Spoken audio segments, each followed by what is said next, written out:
Assalamualaikum. We continue in the second part from the chapter 1. Okay, we proceed with the classification of polymer in industry.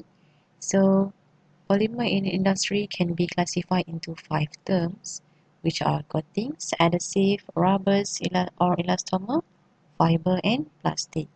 So, as we all know, the adhesive actually the substance that used to bind one surface to another and provide separation resistance. So several kinds of efficient, effective industrial adhesive are on the market today to be used for the various industrial and its application. So for the coating, okay, for coating, it also known as a polymeric coating.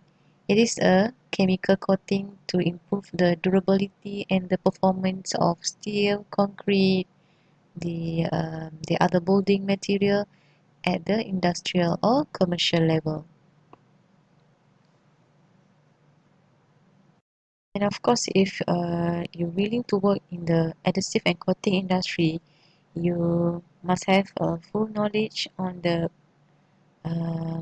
pigment of the adhesive use, types of technique, types of adhesive. Okay, we have adhesive, coating, primer coating, and secondary coating, and so on. You will learn in part. I'm not sure in part 4 or part 3. Part 4, I rasa. And of course, you need to familiarize with the technique used in the adhesive coating, which is, for example, spray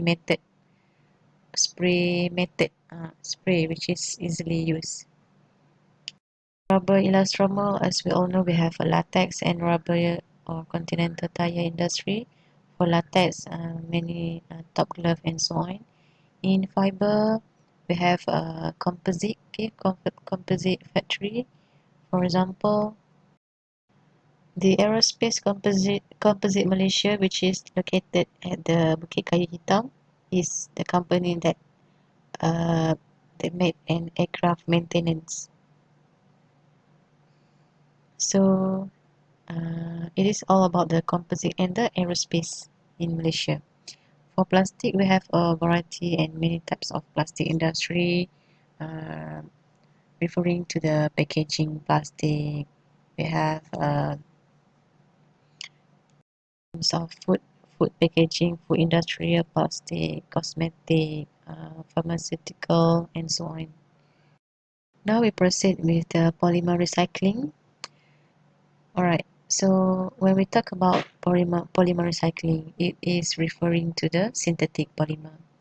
Synthetic polymer is durable, but in this age of the environmental awareness, durability can also be a curse because we all know that polymer, particularly plastic and rubber, are a highly visible components of society's waste stream.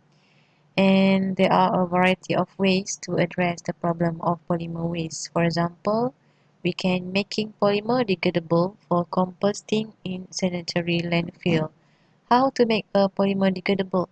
Of course, we have to make a research and development on a filler that can use to incorporate into a polymer to make it degradable. And we also have a natural polymer which is PVA, okay, that can be used, but of course it has its limitation. The second step, we can incinerating combustible polymer for the energy recovery. Okay, incinerating, we use the process at high temperature, and um, the process we can convert it into the energy. The third method is a simple method that we have implemented today, and uh, the other country have implemented the recycling method, which is easily, and it involves the incorporation of all the community in the country, of course. And the last method, by finding the innovative uses for use polymer.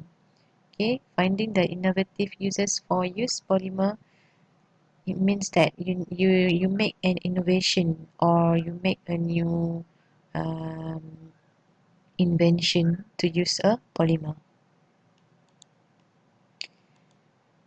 So in 1988, the Society of the Plastic Industry, which is SPI, adopted the voluntary plastic container coding system to aid in the identification of the various types of plastic for recycling. And the code is imprinted or molded on the bottom of plastic containers. And the symbol consists of a number in the center of a three-arrow triangle with the identifying letter S below. So number 4 is referring to the LDPE. Okay, for the polymer recycling, involve remolding, blending, and depolymerization. PET and HDPE share more than 70% of the demand for recycled plastic.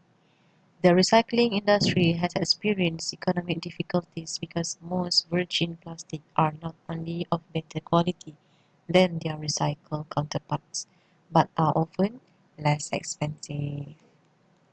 So PET and HDPE is come from the bottle, right? The bottle, drinking bottles, especially, and HDPE come from the food packaging, which is mostly consumed by human being. Okay, that's all for this chapter. Thank you.